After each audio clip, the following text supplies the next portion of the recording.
महापुरुष धरती पर अनेकों आते हैं और उनके जीवन से अनेकों लोग शिक्षण को दिशा को प्राप्त करते हैं। पर महापुरुषों में और अवतारों में एक भेद होता है।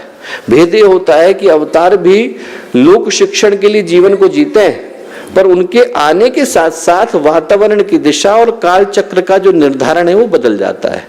प्रकाश तो आता ही है, पर साथ ही साथ प्रकाश स्थापित भी होता है।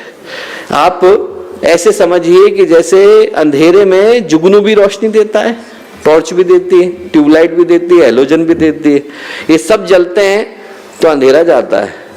पर इन सब के आने से सिर्फ अंधेरा थोड़ी देर के लिए जाता है, पर जब सूरज निकलता है तो अंधेरा जाता भी है और सवेरा आता भी है। गुरुदेव जब आते हैं तो उनके जाने से न केवल अंधेरा जाता है बल्कि सवेरा भी आता है। उनके आने के साथ साथ सूर्योदय की संभावना भी हो जाती है, नहीं तो प्रकाश बिखेर करके तो बहुत लोग जाते हैं, पर उनके आने से सिर्फ सूर्योदय नहीं हो जाता। सूर्योदय को आने के लिए आपको भगवान सूरज की आवश्यकता पड़ती है और वो कार्य गुरुदेव करके गए। और जब ऐसे लोग आते हैं जो अवतारी चेतनाएं होते हैं तो उनके आने से बहुत सारी घटनाएं घटती हैं, पर जो सबसे बड़ा काम घटता है वो क्या घटता है? वो ये घटता है कि वो छोटे छोटे व्यक्तियों के अंदर इस विश्वास को डाल देते हैं कि हम भगवान के साथ जुड़ गए, अब हम असाधारण कार्य को कर पाने की सामर्थ्य रखते हैं। हर व्यक्ति के अंदर ये शक्ति आ जाती है, इतनी शक्ति आ जाती है कि व्यक्ति अपने मन में विश्वास रखता है कि हम किसी से भी जूझ पाने की ताकत रखते हैं। और वो विश्वास यदि हमारे अंदर नहीं है तो हमें अपने अंदर विकसित करने की आवश्यकता है। विभीषण की कहानी आती है दोस्तों। रावण का युद्ध चल रहा था। रावण ने भगवान राम के ऊपर मूर्छा छोड़ी, लक्ष्मण जी के ऊपर छोड़ी तो हर कोई जानता है, पर भगवान राम के ऊपर रावण ने चलाई तो एकदम क्षण के 100वें हिस्से के लिए भगवान की चेतना थोड़ी सी मंद पड़ी। क्षण के 100वें हिस्से के लिए, बस एकदम इतनी सी देर के लिए। इतनी देर को ये देख करके विभीषण को इतना गुस्सा आया कि इनने हमारे भगवान के ऊपर जो है इनने मूर्छा चलाई कि वो विभीषण कूद कर रावण के रथ के ऊपर चढ़ गया और रावण का गला दबाने लगा। भगवान शिव पार्वती से बोले कि माता पार्वती आप देखते हैं? बोले क्या? बोले देखिए क्या घट रहा है। बोले हाँ। माता पार्वती बोली कि हाँ दिख रहा है। बोले ये वही विभीषण है जिसको रावण ने लात मार करके निकाला था और ये कुछ कह नहीं पाया था। आज भगवान के साथ जुड़ गया है तो उसके पास इतनी ताकत आ गई है कि रावण के रथ के ऊपर जाकर के बैठ गया।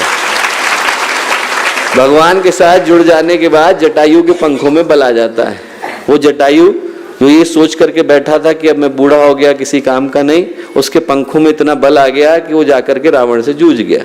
वो गिलहरी जो ये सोच करके बैठी थी कि मैं किसी काम की नहीं, उसके अंदर इतना बल आ गया कि अपने पीठ के ऊपर बालू लेकर समुद्र को सुखाने चल पड़ी।